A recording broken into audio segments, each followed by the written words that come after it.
اس پر ایک اللہ کا نبی ہے، ایک صدیق ہے اور دو شہید ہے۔ علیہ کا نبی اور صدیق و شہیدہ، ابو بکر سے، عمر سے، عثمان سے اور حضور سے 4 آدمی۔ پہاڑ ہلنے لگا تو حضور نے فرمایا کہ ٹھہر جا، اس پر اللہ کا ایک نبی ہے، اس پر ایک صدیق ہے اور 2 شہید ہے۔ حضرت عمر بھی شہید ہوئے، حضرت عثمان بھی شہید۔ پہاڑ ہلنے لگا، مجھا دیا گیا تھا، پتھر آپ کو سلام کرتے تھے، کنکری زمین سے اٹھاتے تھے، کنکریاں آپ کا کرنا پڑتی تھی، پانی نہیں ہوتا تھا، آپ برتن میں اپنا دستے مبارک رکھتے تھے، انگلیوں کی جڑ سے پانی کے چشمے ابلتے تھے، آپ کے اشارے پر درخت پہ چل کر کے آتے، پہلیاں جھک کر کے آپ کو سلام کرتی تھی، آپ کے دسترخوان پر کھانا رکھا گیا، کھانے تک نہیں پڑتے تھے، اس دسترخوان پر بیٹھے لوگوں نے کھانوں کی تصویر سنی۔ یہ معجزہ ہے، معراج کا معجزہ آپ کو دیا گیا، ساری دنیا کے لیے، قیامت تک کے لیے معجزہ ہے۔ عرش پر آپ تشریف لے، حدیث پاک میں آتا ہے، نبی کریم صلی اللہ علیہ وسلم فرماتے ہیں کہ میں مکے کی آبادی میں بیت اللہ کے قریب ایک مقام پر سو رہا تھا، گھر کی چھت کھلی، حضرت جبرائیل آیا اور اللہ کے حکم سے مجھے وہاں سے لے کر کے چلے، مسجد حرام میں مجھے لا کر کے رکھا، میرے سینے مبارک کو چاک کیا، قلب مبارک کو نکالا، زمزم کے پانی سے دھویا اور سونے کے تخت میں ایمان میں حکمت بھر کر لائی گئی تھی، وہ میرے دل میں اڑیل دی گئی، اور اس کے بعد میرے سینے کو سی دیا گیا، اور پھر مجھے حضرت جبرائیل قرآن پر سوار کرا کر کے بیت المقدس لے گئے، سارے انبیاء کرام علیہ السلام کی امامت کا شرف اللہ پاک نے عطا کیا، وہاں سے پھر آسمان پر لے گئے، جب پہلے آسمان پر پہنچے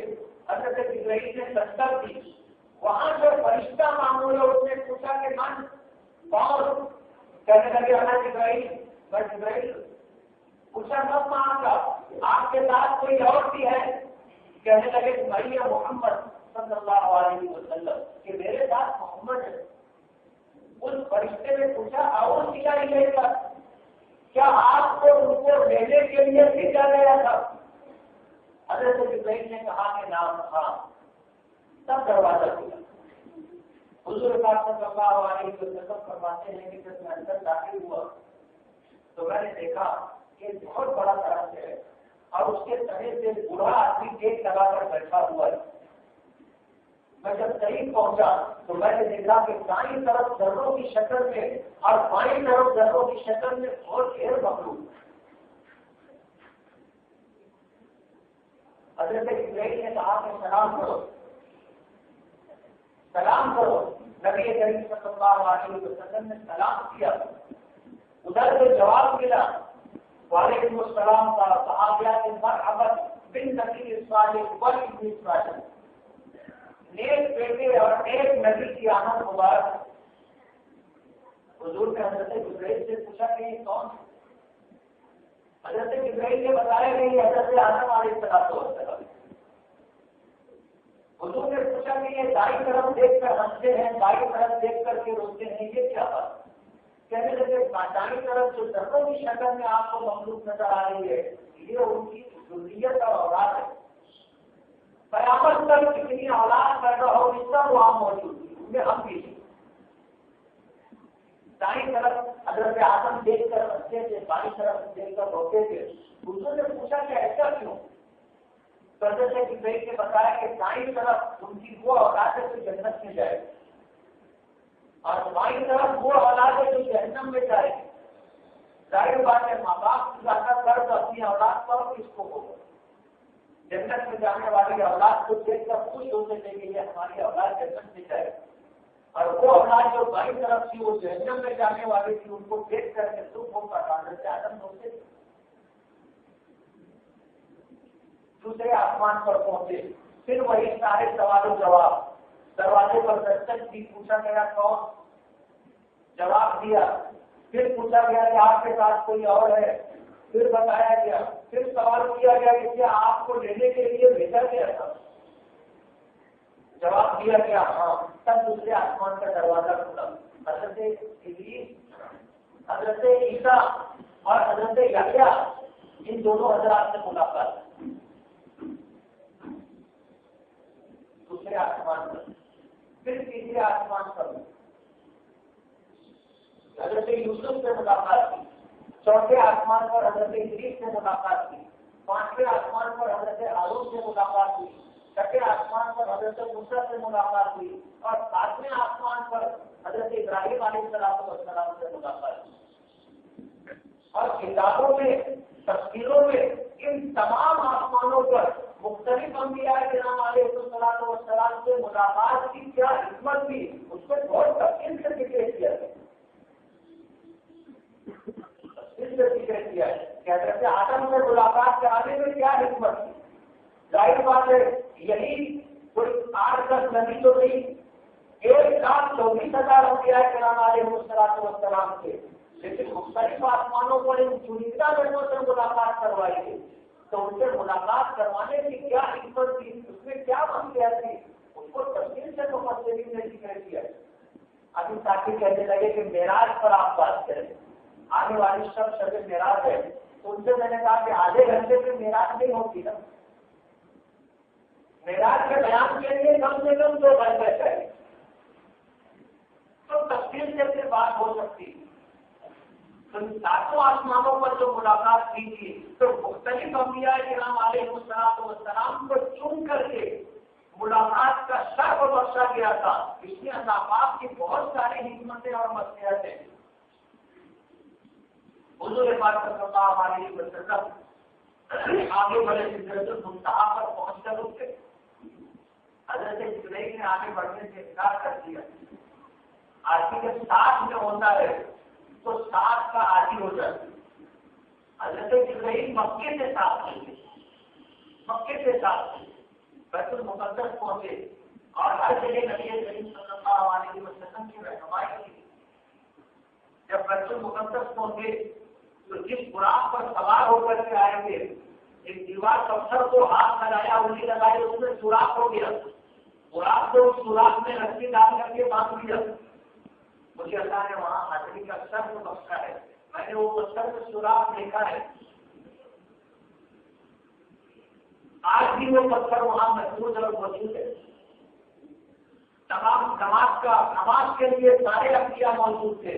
نماز کا وقت تھا، کوئی آگے نہیں بڑھ رہا تھا، لیکن ہر ایک کی یہ تمنا تھی کہ انبیاء کرام علیہ السلام کی جماعت کی امامت میں کروں.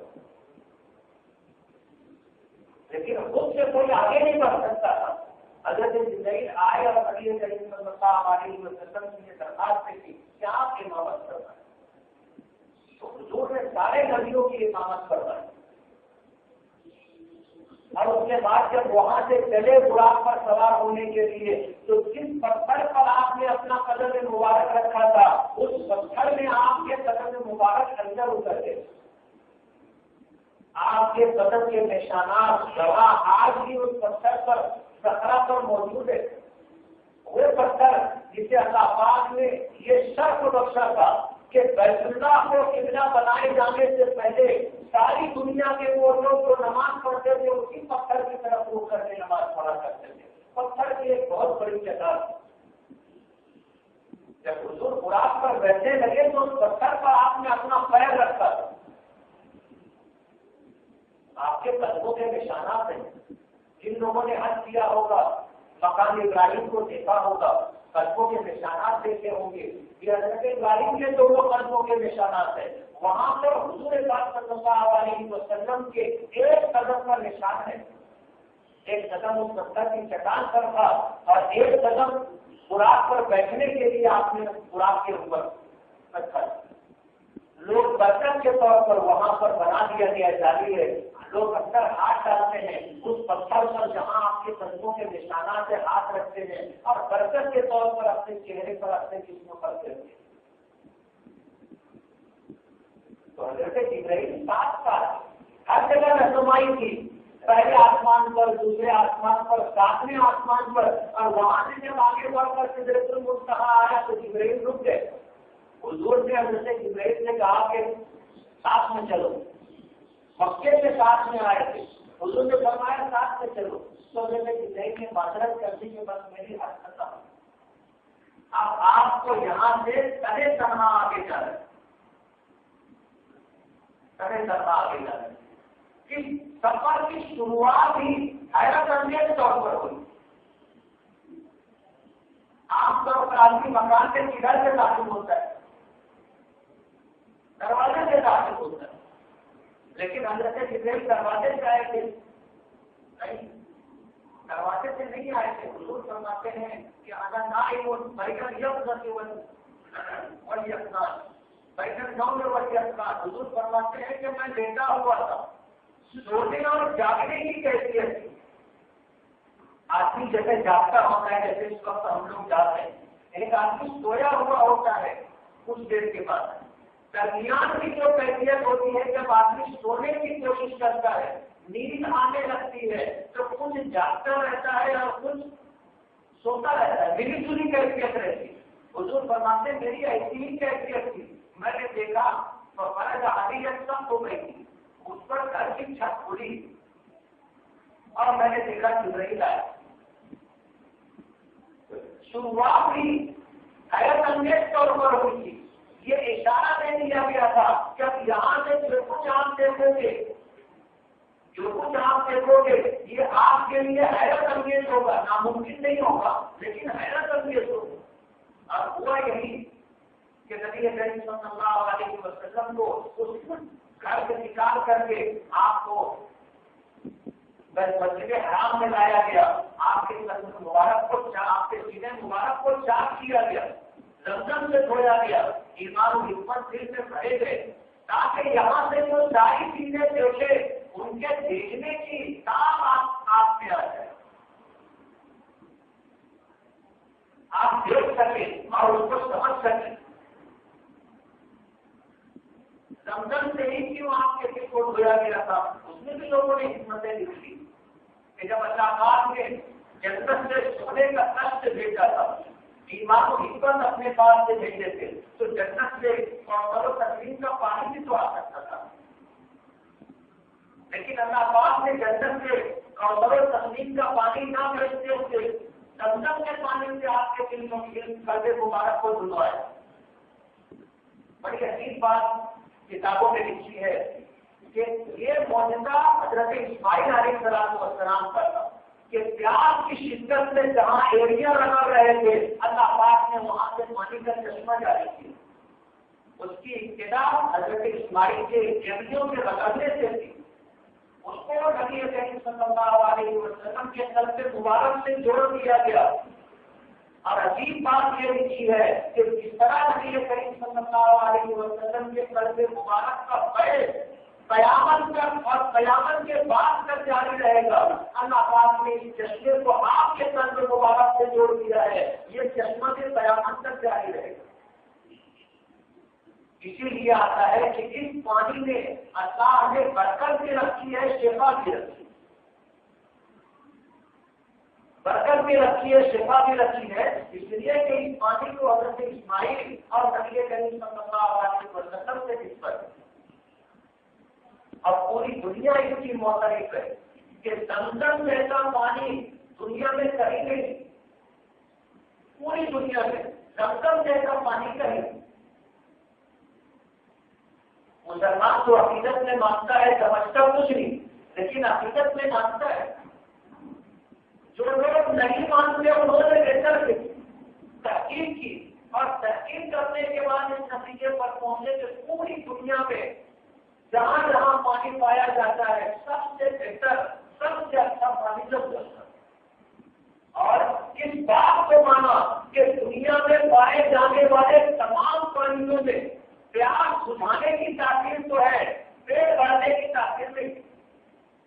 لیکن زمزم کے پانی میں اللہ نے غذائیت بھی رکھی ہے کہ بھوکا آدمی اگر پیے گا تو اس کی پیاس بھی بجھ جائے گی اور اس کی جسمانی ضرورت جو غذا سے پوری ہوتی ہے زمزم سے اس کی بھی بھرپائی ہو جائے گی. یعنی آدمی صرف زمزم کے پانی پر جی سکتا ہے، دنیا کے کسی اور پانی پر نہیں جی سکتا۔